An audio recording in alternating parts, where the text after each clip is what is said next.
Hello and welcome to another edition of Next Week Today in St. Thomas and Elgin. We are here now with St. Thomas's newest council member, Rose Gibson. Welcome, Rose. Thank you, Kate, for having me. We're so glad to have you. Tell us a little bit about who is Rose. I'm a mother of two boys, and I'm married to my husband, and he had a son, and so we brought two families together. So I have a house full of men now when they visit. When they visit. Other than that, yeah, they're all on their own, doing very well. Great. Well, I can attest to the house full of men. Bless your heart. And what made you want to run for city council? Well, as you know, you and I both work together on a few boards, and I'm always intrigued on what you can do more. And I thought, well, I started going into the United Way, and I'm thinking I could do more. I would love to do more. Just like to be part of helping to ensure that we have a community that's safe for everybody. Great. And so what are some of the things you're wanting to accomplish in your term on council?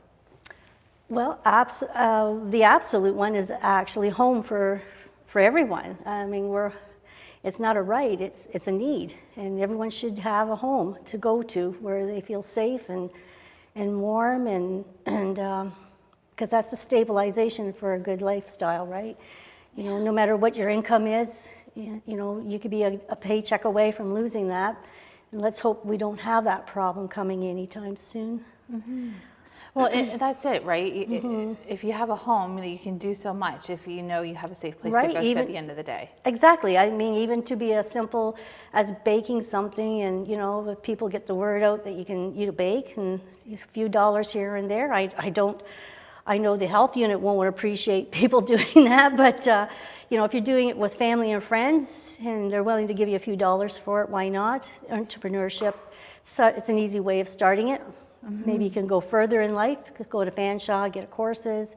You know, there's so much out there that we can really offer people that need that bridging to make that next step to have a lifestyle they would love to have. Amazing. Well, that's such a great goal to have for your term in council. I really look forward to seeing that. That's only one of them, but that's the major one, right? We're all looking at that because it's very important to our community that we have a home for everyone. So part of what we do here Next Week Today is we ask some post questionnaires. So to get to know our counselors a little bit better. And the first one up for you is which living person do you admire the most? Well, I have a handful of them because, you know, in reality, a lot of them, I wouldn't be where I am today.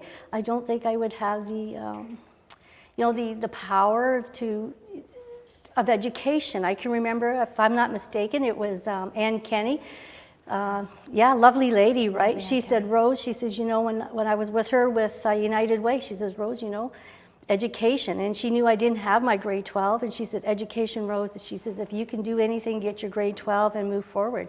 So I did. So, you know, I worked part-time. I was on 5 boards and went to school and took care of my boys, and I did all that. You know, and I graduated, and each time I went, the council elections, municipal elections came up, I stepped up, put my name in every time because I had a following. I started getting this following of supporters, and I'm thinking it wouldn't be fair to quit. I find I'm not a quitter. I learned that very quickly when I started getting into the second term of my education for grade 12, adult learning. I'm not a quitter. Well, we're so thankful that you're not a quitter and that you're now representing all those people on city council. Thank you. That's great. And Ann Kenny, what a gem. Right. And such a community yes, gem. and you know, and not to play favoritism, but you know, Joe, you know, he's always that man that always says there's always a way. You never say no, you always look to see if there's a way. And he did that, he played that same role when we did through United Way, working with him through United Way with him and Ken Monteith, and of course Terry Carroll. Oh, what a nice gentleman he was. He certainly showed me the play and how to approach people, respect people when you're speaking with them. And of course Betty Want, lovely lady again, right? Yeah. So like I said, it's a community of admiring people that I really have here. Fantastic, that's great. And which talent would you like to have most? Make $1 million. Wouldn't we all? I think a little more self-confidence. I'm confident, but I would love to have more confidence because Sometimes when you're meeting certain people, I'm finding I'm a little hesitant at first, and then I have to kind of warm up. I just wish I had that first one step, greeting people. For instance, Steve Peters. I mean, my goodness, he can walk up to anybody, and he's okay with it. But I still have to learn that little step up to get that courage to go up. But most times I'm okay, but I wish I had more. Great. Well, that's always something we can strive for, isn't it? That little bit more self-confidence. Right. I mean, I think no matter who you are, I think there's always something that you need to feel that you need to do more. Right. Well, Rose, I can't thank you enough for joining us today. Well, thank you. It's been a pleasure, and I can't wait to see what you can do on council. Thanks again. Thank you very much again for having me. You bet. Take care. We'll be right back on Next Week Today in St. Thomas-Elgin.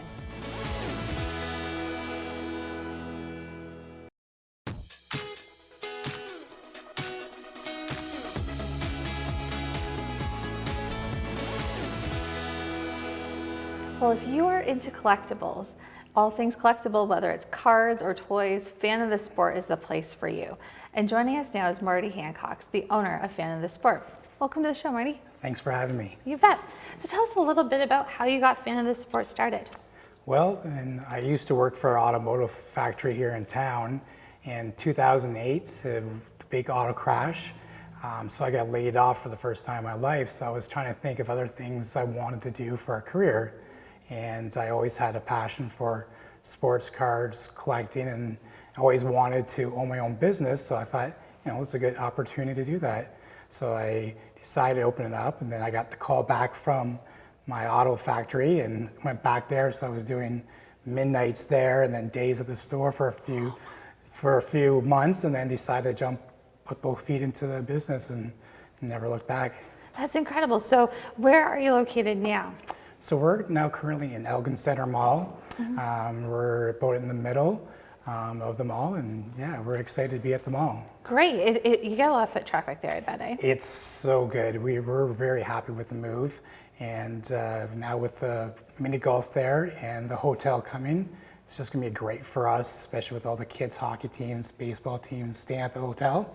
So we're excited. Great. And I love coming to Fan of the Sport. You have so much to offer. Can you tell us a little bit about the offerings you have in the store? Yeah, we have quite a bit of stuff in the store. When people come in, they're usually spending quite a long time in our store because there's so much to look at. So we have sports cards, of course, Pokemon, Magic the Gathering. The Pop Funkos are huge right now. We have a massive wall. We have sports novelty, glassware.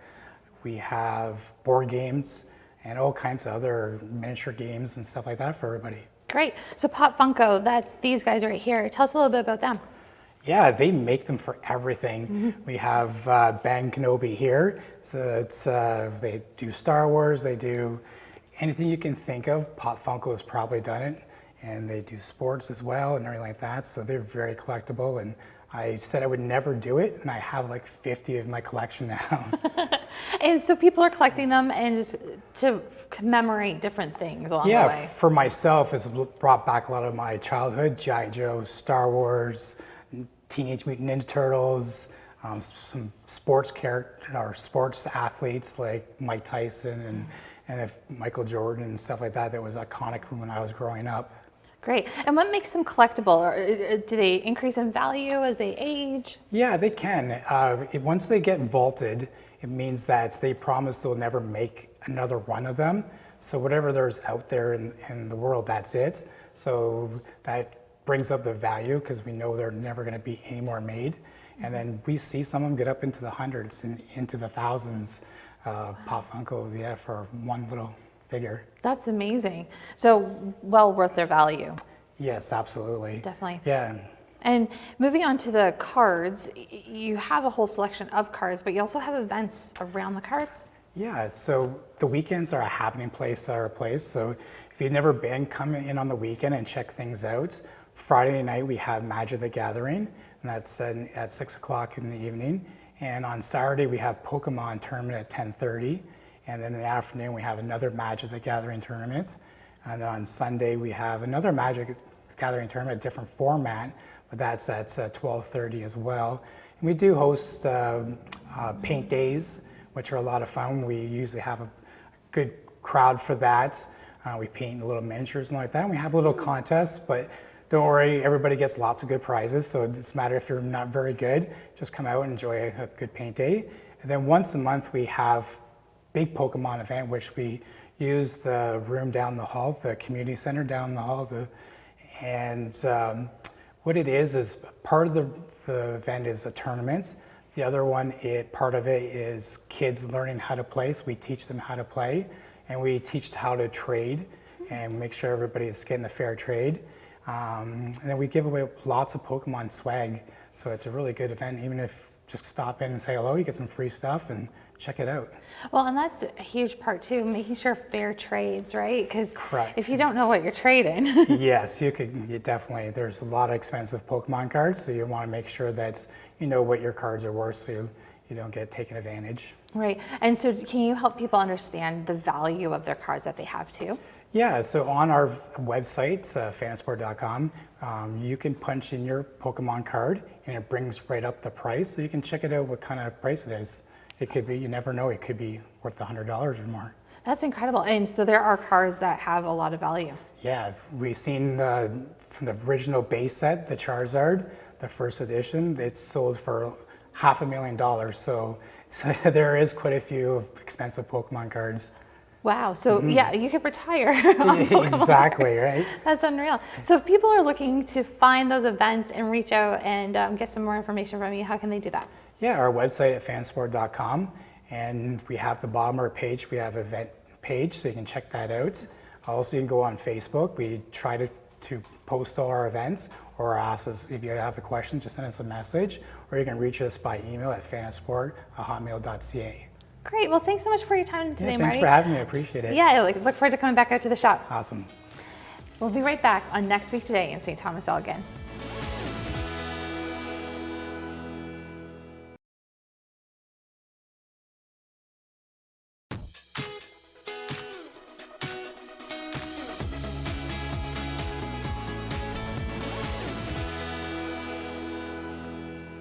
As spring approaches, so does camping season. And joining us now from Kettle Creek Conservation Authority is Elizabeth Van Horn. Welcome. Thanks for having me.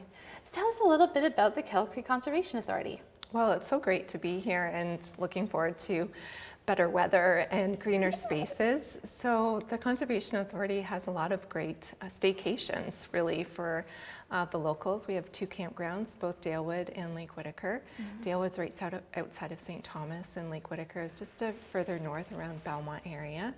But they offer great amenities for someone that's just looking for a night of camping. It's as low as $59 for a night.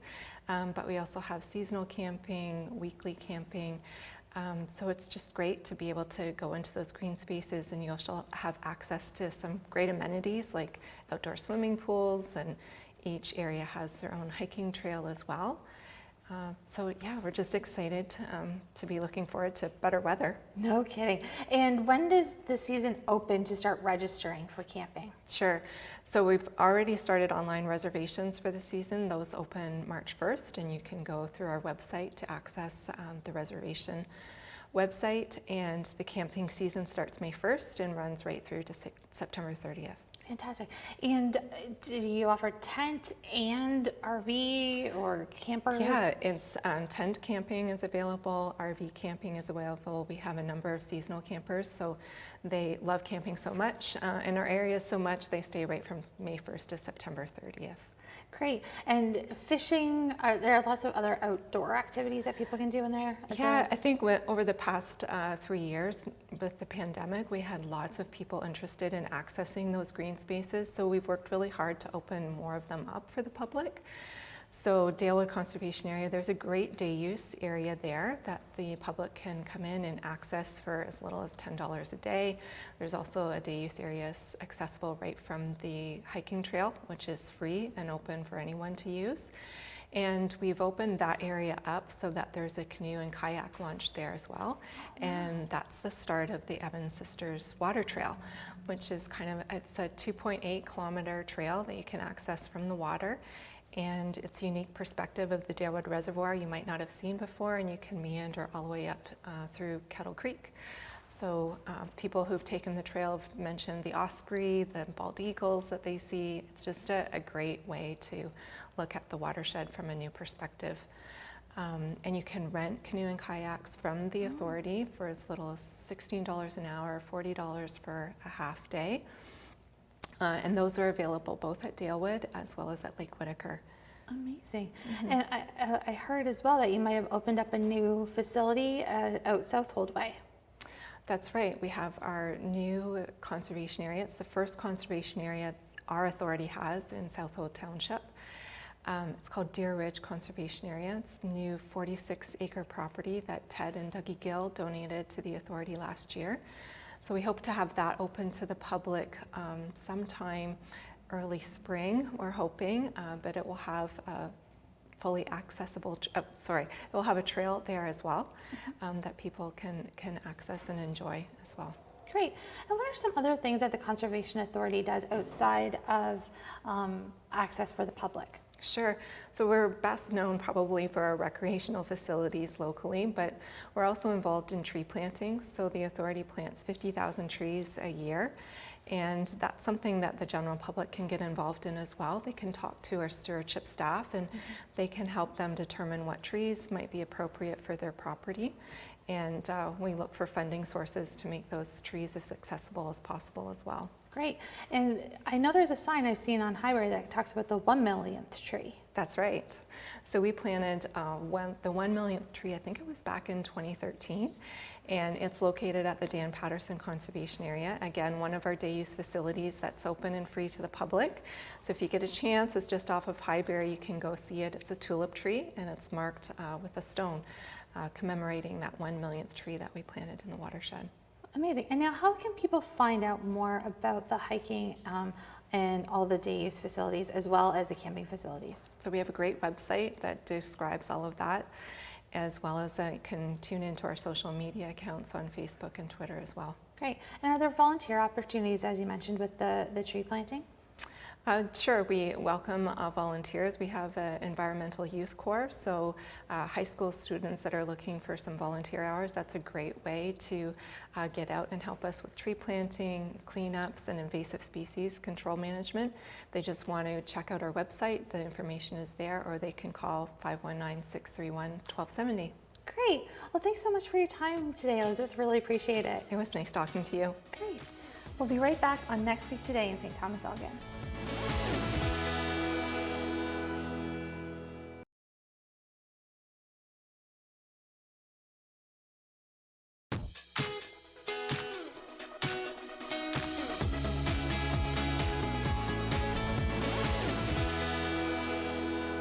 We are now joined by Robert Rudy, who is a Canadian artist living here in St. Thomas.